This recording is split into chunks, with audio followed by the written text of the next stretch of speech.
নমস্কার বন্ধুরা, সুপ্রিম কোর্টের ডিএ মামলা শুনানির দিন ধার্য হয়েছে 8ই সেপ্টেম্বর। এই মামলাটি শোনার জন্য একটি বিশেষ বেঞ্চেরও গঠন করা হয়েছে, যা মামলাটির গুরুত্বকে আরও বাড়িয়ে তুলেছে এবং পশ্চিমবঙ্গ সরকারের কর্মচারীদের জন্য এই মামলাটি অত্যন্ত গুরুত্বপূর্ণ। এই মামলার রায়ের উপর নির্ভর করছে তাদের মহার্ঘ ভাতা।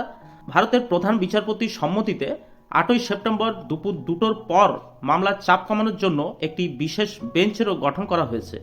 এই বেঞ্চটি কোর্ট নম্বর 11তে বসবে এবং এতে মাননীয় বিচারপতি সঞ্জয় করাল এবং মাননীয় বিচারপতি প্রশান্ত কুমার মিশ্র থাকবেন। উল্লেখযোগ্য ব্যাপার হলো, এই বিশেষ বেঞ্চ গঠনের অনুরোধ করেছিল শ্রী কপিল সিব্বাল, যার কারণে পূর্বের মামলায় শুনানিতে কিছুটা বিলম্ব হয়েছিল। দুপুর 2টোর পর তালিকায় মাত্র 3টি মামলা রাখা হয়েছে, যার মধ্যে ডিএ মামলাটি 303 নম্বরে রয়েছে। এর আগে 301 এবং 302 নম্বরের মামলা শোনা হবে। ডিএ মামলার আগে তালিকায় থাকা 302 নম্বর মামলাটি একটি পার্ট হার্ট ম্যাটার।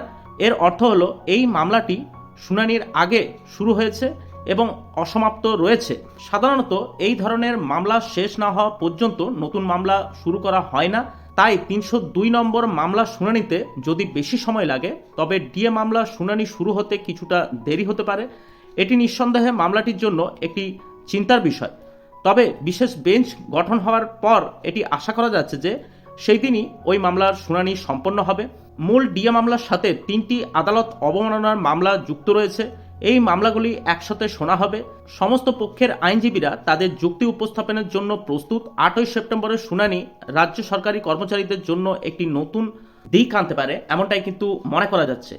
এই মামলা শুনানি সংক্রান্ত বিষয় নিয়ে আপডেট খবর পাওয়ার জন্য আপনারা অবশ্যই আমাদের চ্যানেলটি সাবস্ক্রাইব করতে পারেন। আজ এই পর্যন্তই, দেখা হচ্ছে পরের নতুন কোনো ভিডিওতে। নমস্কার, ভালো থাকবেন, ধন্যবাদ।